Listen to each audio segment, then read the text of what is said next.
At the time of writing, there are 2,738 inmates on death row in the United States. This number can change quite frequently, given that some prisoners, of course, might be executed, but others might have their sentence commuted. They might have their sentence overturned, or someone else might join them on death row. Right now, only 2% of people on death row are women. 42% of people are classified as white, 41% black, 13% Latino, 1.9% Asian, 1% Native American, and the rest is stated as unknown. You can be on death row for a long, long time. And believe it or not, the average time spent there from sentencing to the day in the execution chamber is 20 years. Let's now see what happens on that final day, 8 p.m.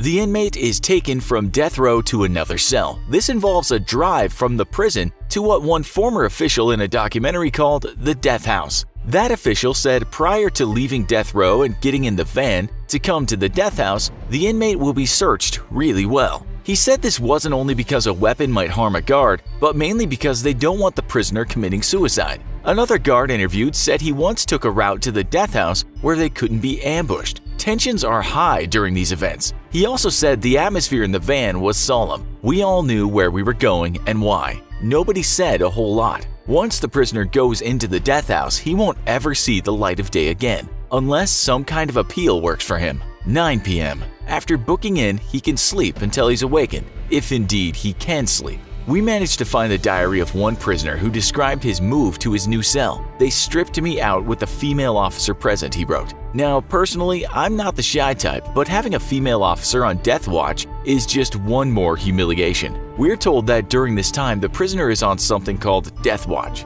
He's watched all the time in case he tries to take his own life. The cell is close to the execution chamber and it is very private, a space where the inmate can reflect on life as the hours count down. This might happen just one day before, but we found cases where it was a couple of days. Prisoners will also be given special clothes in most cases, much smarter than prison attire. The man who kept the diary wrote he was happy to have at last a pair of trousers with a button and zip.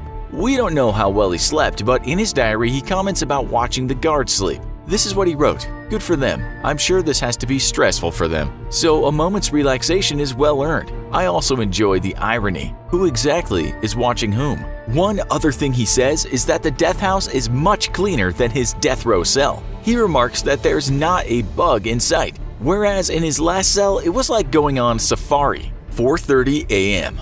The inmate is woken up bright and early in his cell. We should add here times might change from place to place. Petitions might still be pending, and there's a phone right outside the cell. In the cell, there's a shower, a toilet, a bed, and a desk. During this last day, the prisoner is allowed to see family and can be visited by a chaplain. As for calling people, the inmate can write down a list of phone numbers he intends to call and give that to the guards. One guard interviewed said we would dial the number for him and then allow him to make his call. But after the prisoner has called the last person on his list, the only person he'll have to talk to is the chaplain. We're told that after this last call, it can be a very traumatic time. One chaplain interviewed said I was to do everything and anything to help him face that last day. Whatever it was, writing letters, making phone calls, singing songs, listening, and listening. 8 a.m. We said they can have visitors, but 8 a.m. is the cutoff time. After that, the prisoner is on his own besides having prison staff around and, of course, anyone involved in his case should something change. The chaplain can still visit too.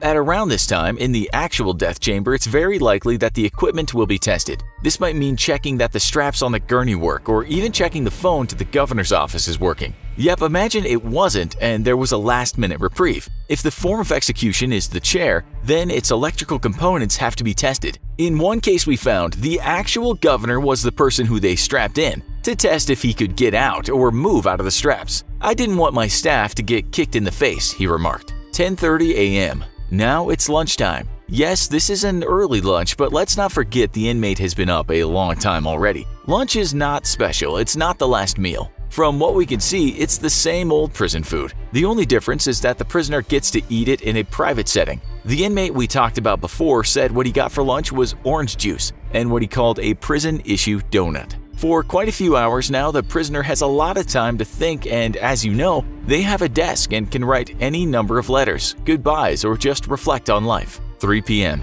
If the inmate is to get the electric chair, he'll have his head shaved around this time. But this might also happen later in the day. he might still talk to a spiritual advisor. But food might also be on his mind right now. Around this time, maybe an hour or so later, the inmate will also be asked to dress in one of those smart clothes he's been given. He'll be asked to take a shower before he does this, a shower at least in total privacy. He'll have already written down what he wants to eat, so in the kitchen the death house chef will be doing all the preparations. 4 p.m. The inmate will receive his last meal. Contrary to popular belief, inmates can't just order what they want. It makes sense because it's highly unlikely that authorities would splash out on the finest Wagyu beef. In Florida, for instance, the maximum this last meal can cost is $40, but this will change from state to state. Those poor convicts over in Oklahoma only get a limit of $15, or at least when one documentary we watched was made. That is hardly enough to go crazy on your last meal. It's still good though. As one death house chef pointed out,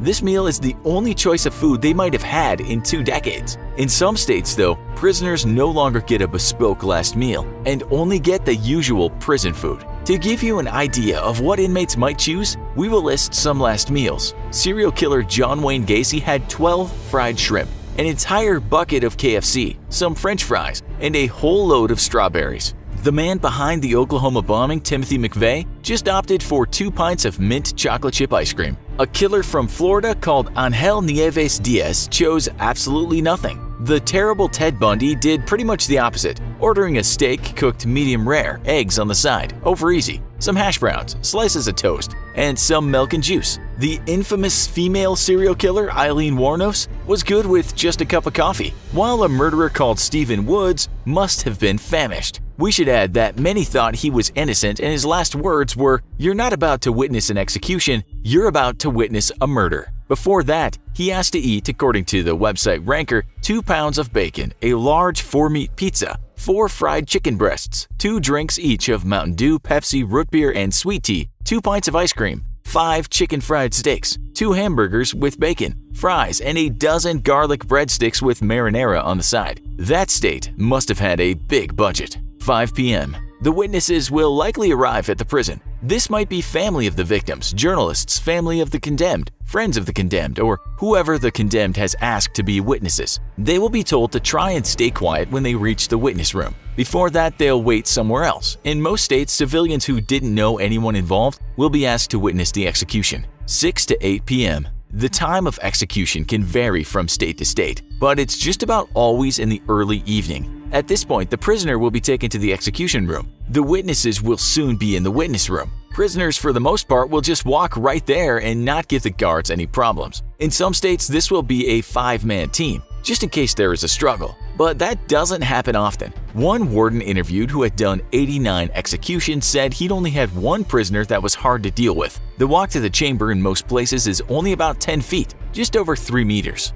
The guys would usually walk right up to the electric chair. They weren't forced by the staff. By that point, they've already accepted what will happen. A former Death Watch guard told Business Insider. Another guard in a separate interview said the same. Inmates usually act very dignified. It's a very clean procedure, there's no hustling and bustling. It's not always this way, especially if the prisoner is protesting his innocence. In 2018, the BBC reported that one man in Florida was screaming and thrashing before he was executed, screaming to everyone that they were murdering an innocent man. One warden said the first thing that catches his eye is that gurney, which is the place he's going to die. If it is lethal injection, which it often is, the prisoner is told to sit on the gurney and then lay down. There will be a tie-down team, each responsible for a part of the prisoner's body. Doctors will usually not be at the execution because it's not in line with their code of ethics, so there will be a special team to administer the drugs. This is not always easy as the veins tend to hide during this stressful time. Some of them had burnt veins from drugs, which would make the process longer and more painful, said one former warden.